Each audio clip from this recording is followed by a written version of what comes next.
ओम नमो नारायणे। कार्तिक महात्म का 10वां अध्याय।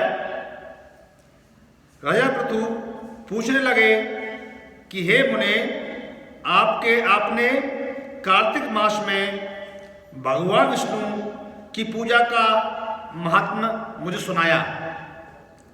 इस मास में किसी और भी देवता का पूजन या व्रत होता है तो यह भी मुझे बताएं।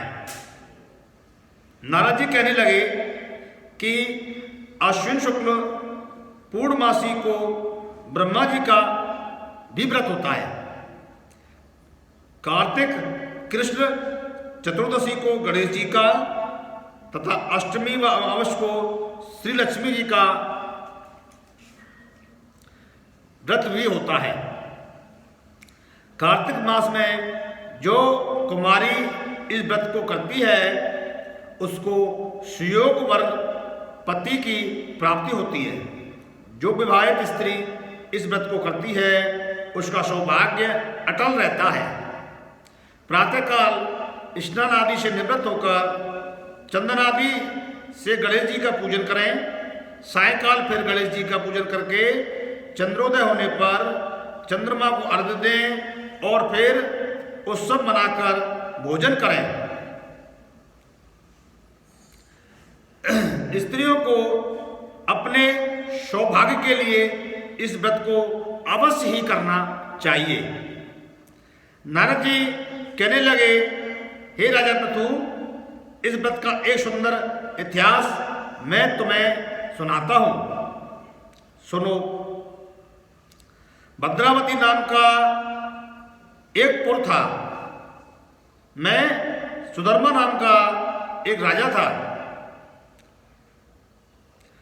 उसके रविदत्त, सुशर्मा, जयशर्मा और सुशोभन नाम वाले 4 पुत्र और एक वीरवती नाम वाली कन्या थी।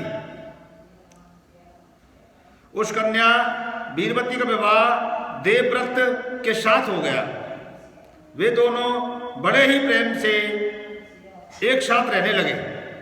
एक दिन अचानक घर में बैठे हुए देवव्रत को सांप ने काट लिया, जिससे उसकी तुरंत ही मृत्यु हो गई।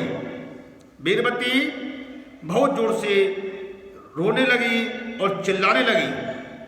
उसके चारों भाई तथा माता पिता भी वहां आ गए और सारी पूरी दुख रूपी समुद्र में डूब गए। उसी समय दुखों को दूर करने वाले पुलस्त ऋषि भी वहां आ पहुंचे।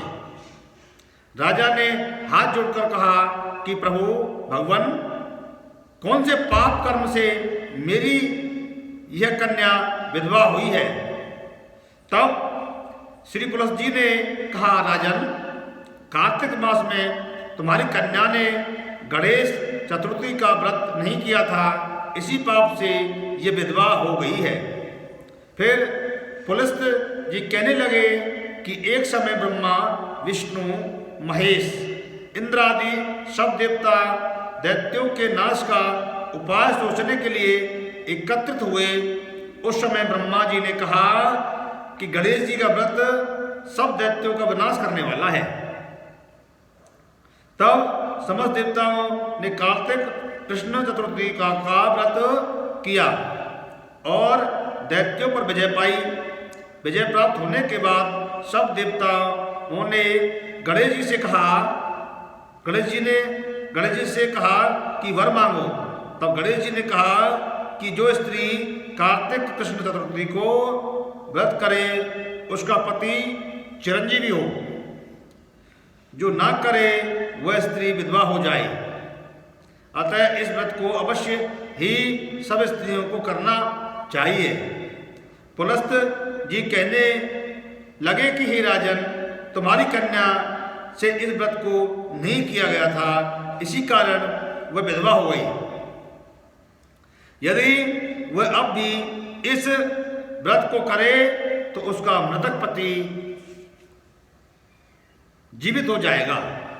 यह कहकर ऋषि तो वहां से चले गए और राजा ने अपने जमाई के मृतक शरीर को तेल में डलवा दिया। जब कार्तिक मास आया तो उसकी कन्या ने विधिवत व्रत करके उद्यापन में ब्राह्मण को बहुत सा धन दिया, जिसके प्रभाव से उसका मृतक पति फिर जीवित हो गया। अतः सौभाग्यवती स्त्रियों को अपने सुहाग की रक्षा तथा संतान प्राप्ति के लिए यह व्रत अवश्य ही करना चाहिए।